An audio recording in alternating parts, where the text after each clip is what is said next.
Imagine you earn $3,000 a month. You spend 2,800 and save 200. At the end of 10 years, you have saved $24,000.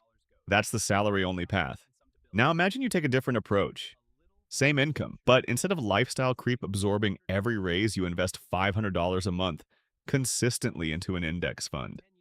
Over 10 years at a historical average of 8% return that grows to around $90,000. Now take it further. You build a small side income, but not all. A skill you monetize a digital product, a small business. Even 500 extra dollars a month invested alongside your regular contributions changes the 10-year number dramatically. The math is not magic. It's just the power of building alongside earning rather than only earning. Ronaldo did this on a billion-dollar scale, but the principle is identical at every income level. So what does this mean for you right now with the income and resources you actually have? It means one thing above everything else. Start thinking of yourself as someone who builds, not just someone who earns.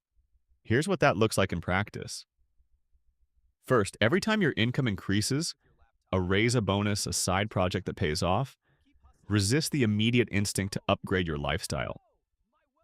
Lifestyle is a consumer of wealth. Investment is a builder of it. Even redirecting half of every income increase towards savings or investment fundamentally changes your long-term trajectory.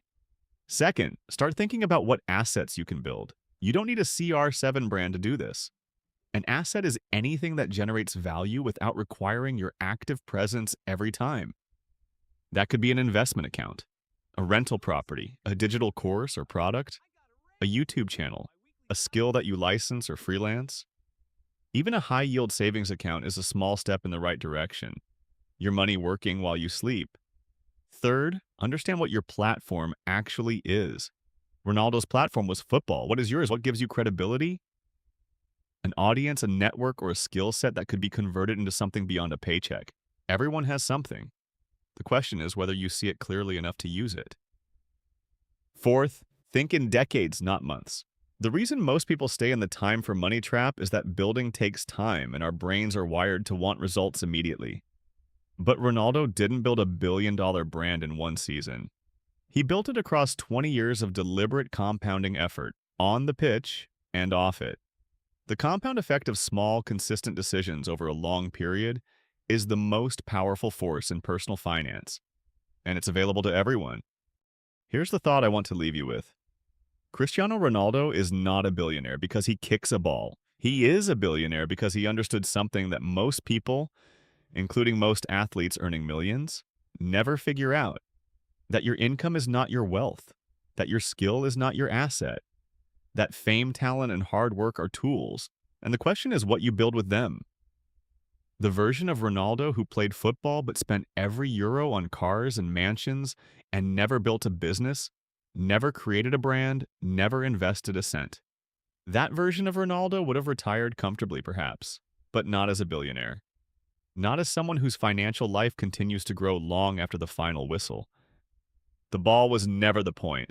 The ball was the beginning. And that's the lesson that applies to every single person watching this.